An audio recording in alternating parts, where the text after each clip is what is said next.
The story of the Vizir who was punished. There was once upon a time a king who had a son who was very fond of hunting. He often allowed him to indulge in his pastime, but he had ordered his grand vizier always to go with him and never to lose sight of him. One day, the huntsman roused a stag, and the prince, thinking that the vizier was behind, gave chase and rode so hard that he found himself alone. He stopped, and having lost sight of it, he turned to rejoin the vizier, who had not been careful enough to follow him, but he lost his way. Whilst he was trying to find it, he saw on the side of the road a beautiful lady who was crying bitterly. He drew his horse's rein and asked her who she was and what she was doing in this place, and if she needed help. "I am the daughter of an Indian king," she answered, "and whilst riding in the country, I fell asleep and tumbled off. My horse has run away, and I do not know what has become of him." The young prince had pity on her and offered to take her behind him, which he did. As they passed by a ruined building, the lady dismounted and went in. The prince also dismounted and followed her. To his great surprise, he heard her saying to someone inside, "Rejoice, my children. I am bringing you a nice fat youth." And other voices replied, "Where is he, Mamma, that we may eat him at once, as we are very hungry?" The prince at once saw the danger he was in. He now knew that the lady who said she was the daughter of an Indian king was an ogress who lived in desolate places, and who by a thousand wiles surprised and devoured passers-by. He was terrified, and threw himself on his horse. The pretended princess appeared at this moment, and seeing that she had lost her prey, she said to him, "Do not be afraid. What do you want?" "I am lost," he answered, "and I am looking for the road." "Keep straight on," said the ogress, "and you will find it." The prince could hardly believe his ears, and rode off as hard as he could.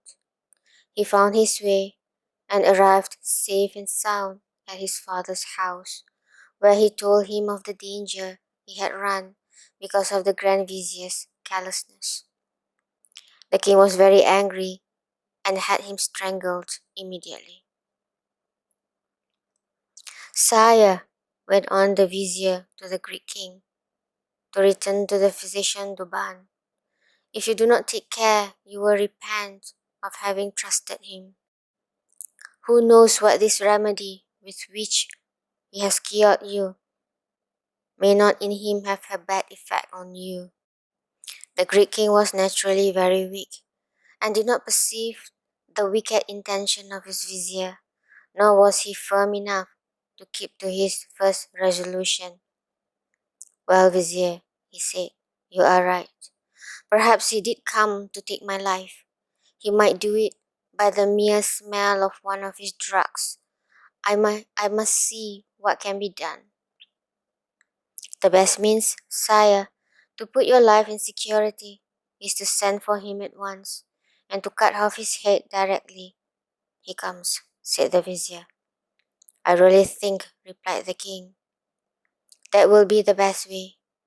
He then ordered one of his ministers to fetch the physician, who came at once. "I have had you sent for," said the king, "in order to free myself from you by taking your life." The physician was beyond measure astonished when he heard he was to die. "What crimes have I committed, your majesty?" "I have learned," replied the king, "that you are a spy, and intend to kill me. But I will be first and kill you. Strike, he added to an executioner who was by, and rid me of this assassin. At this cruel order, the physician threw himself on his knees.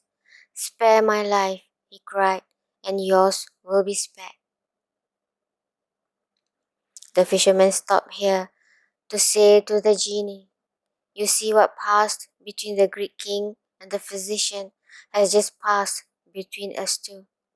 The Greek king, he went on, had not mercy on him, and the executioner bound his eyes. All those present begged for his life, but in vain. The physician on his knees and bound said to the king, at least let me put my affairs in order and leave my books to persons who will make good use of them. There is one which I should like to present to your majesty. It is very precious and ought to be kept carefully in your treasury. It contains many curious things, the chief being that when you cut off my head, if your majesty will turn to the sixth leaf and read the third line of the left-hand page, my head will answer all the questions you like to ask it. The king, eager to see such a wonderful thing, put off his execution to the next day, and sent him under a strong guard to his house. There, the physician put his affairs in order, and the next day there was a great crowd assembled in the hall to see his death and the doings after it.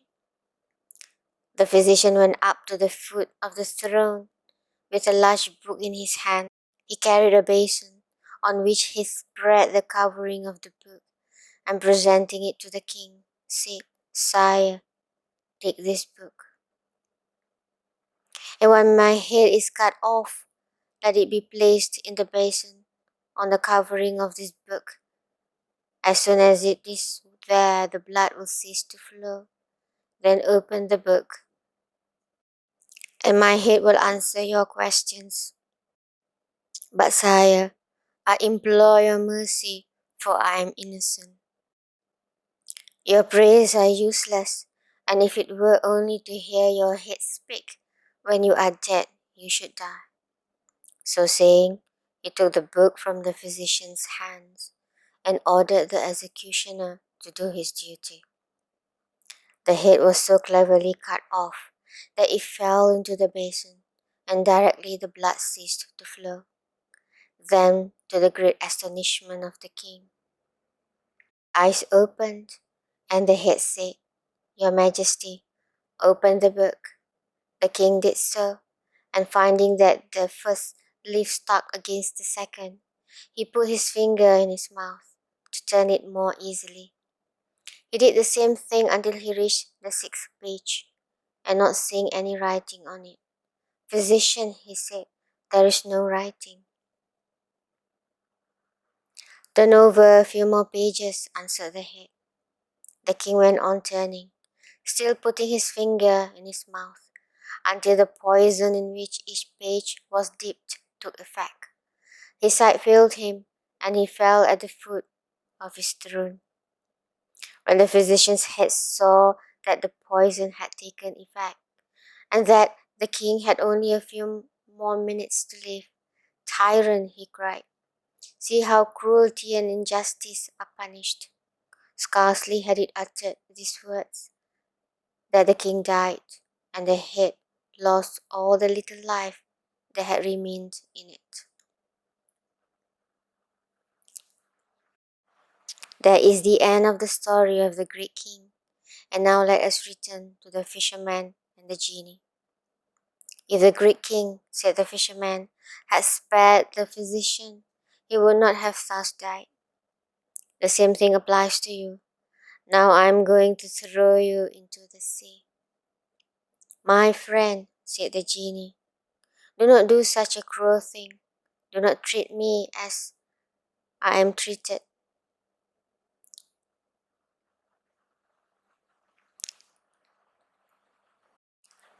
Just like Ima treated Atika.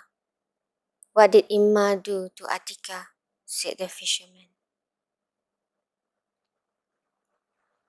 Do you think I can tell you while I am shut up in here? Replied the genie. Let me out, and I will make you rich.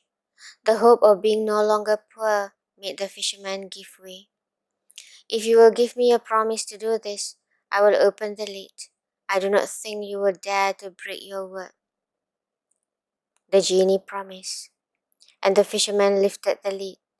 He came out at once in smoke, and then, having resumed his proper form, the first thing he did was to kick the vase into the sea. This frightened the fisherman, but the genie laughed and said, Do not be afraid. I only did it to frighten you, and to show you that I intend to keep my word. Take your nets and follow me. He began to walk in front of the fisherman, who followed him with some misgivings.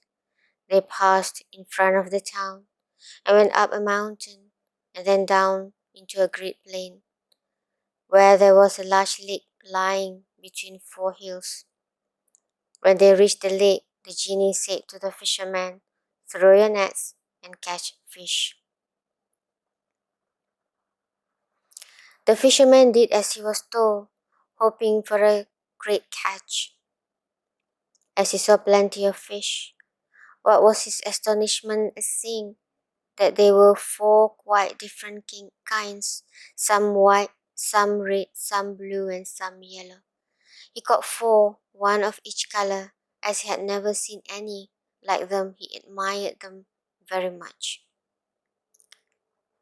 And he was very pleased to think how much money he would get for them. Take these fish and carry them to the Sultan, who will give you more money for them than you have ever had in your life. You can come every day to fish in this lake, but be careful not to throw your nets more than once every day.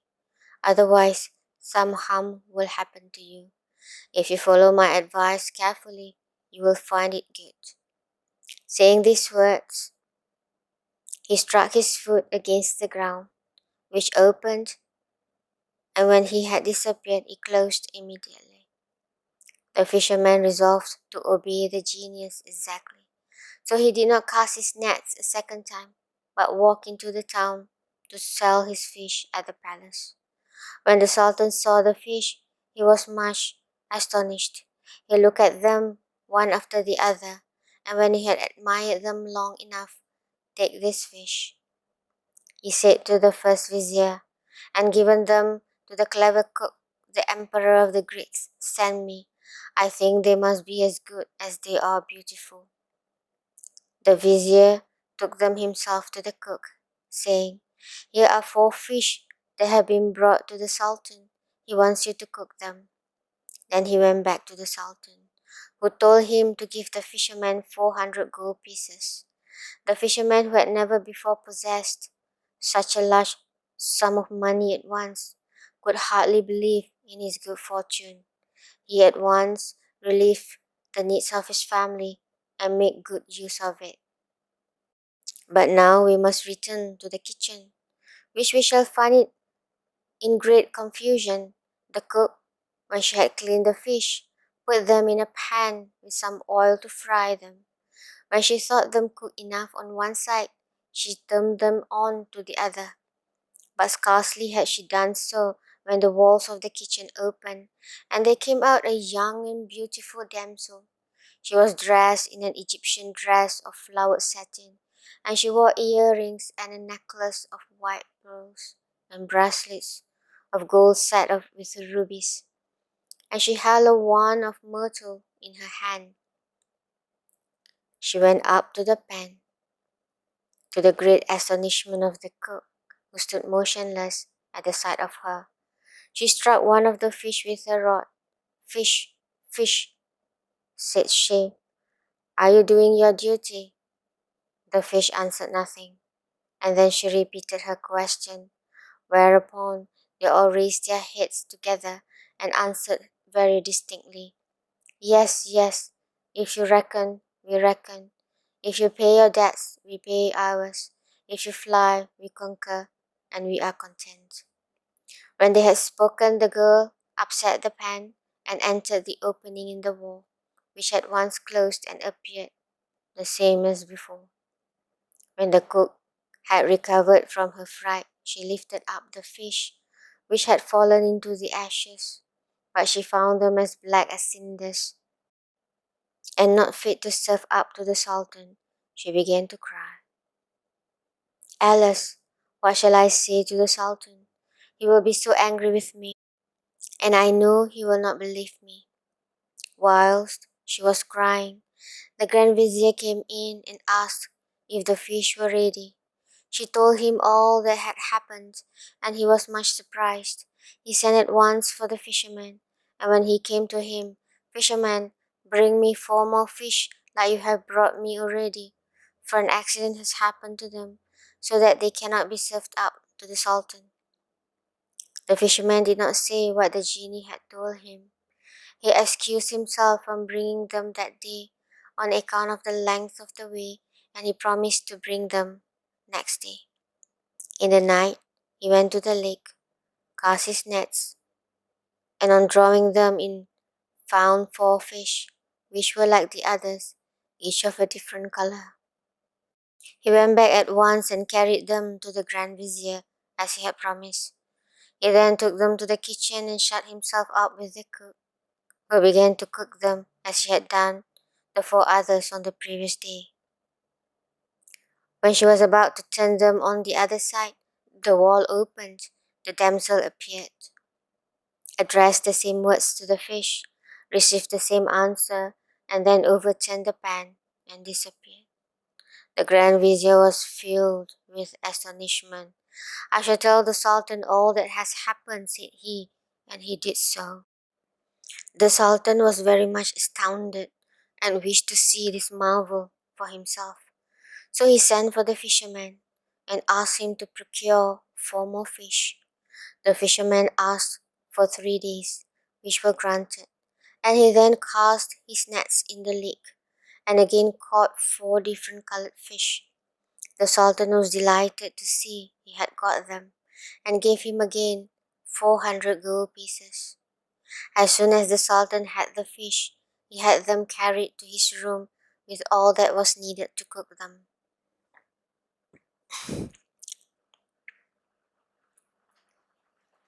Then he shut himself up with the Grand Vizier, who began to prepare them and cook them. When they were done on one side, he turned them over on the other. And the wall of the room opened, but instead of the maiden, a black slave came out.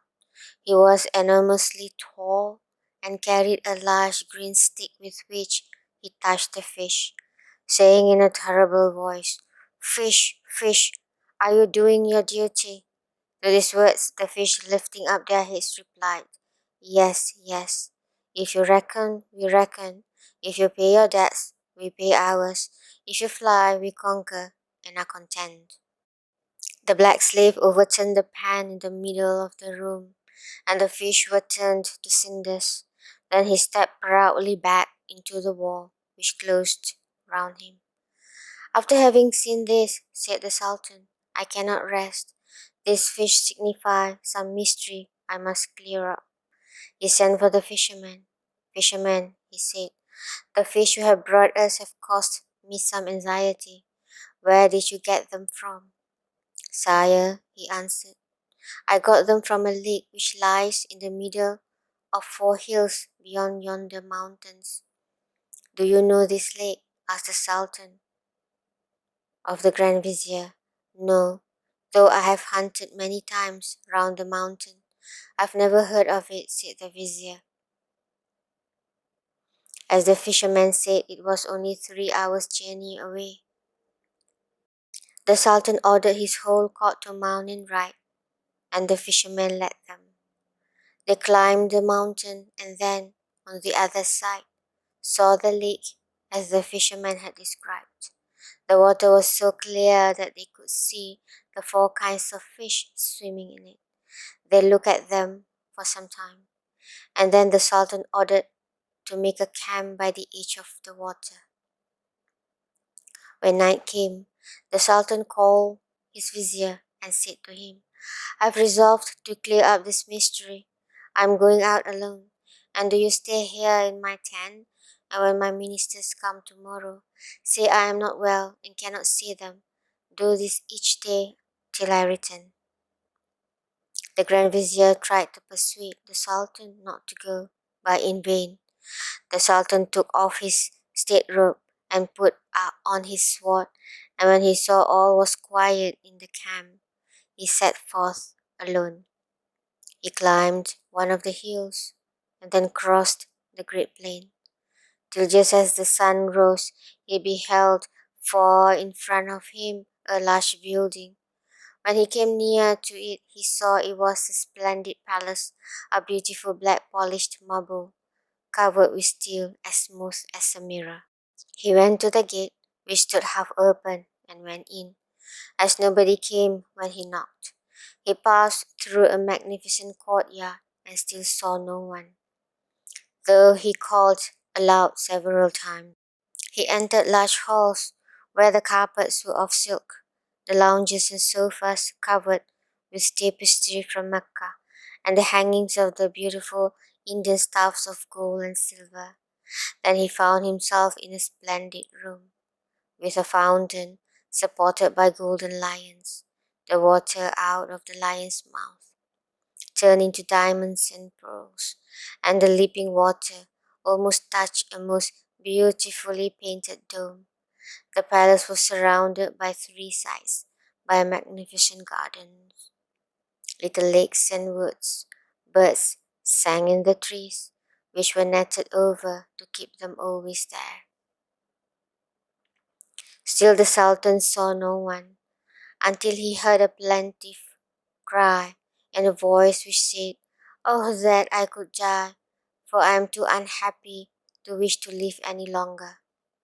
The Sultan looked round to discover who it was, who thus bemoaned his fate, and at last saw a handsome young man, richly clothed, who was sitting on a throne raised slightly from the ground. His face was very sad. The Sultan approached him and bowed to him. The young man bent his head very low, but did not rise. Sire, he said to the Sultan, I cannot rise, and do you the reverence that I am sure should be paid to your rank. Sir, answered the Sultan, I am sure you have a good reason for not doing so, and having heard your cry of distress, I am come to offer you my help. Who's in this palace, and why is it thus empty? Instead of answering, the young man lifted up his robe and showed the Sultan that, from the waist downwards, he was a block of black marble. The Sultan was horrified and begged the young man to tell him his story. Willingly, I will tell you my sad history, said the young man.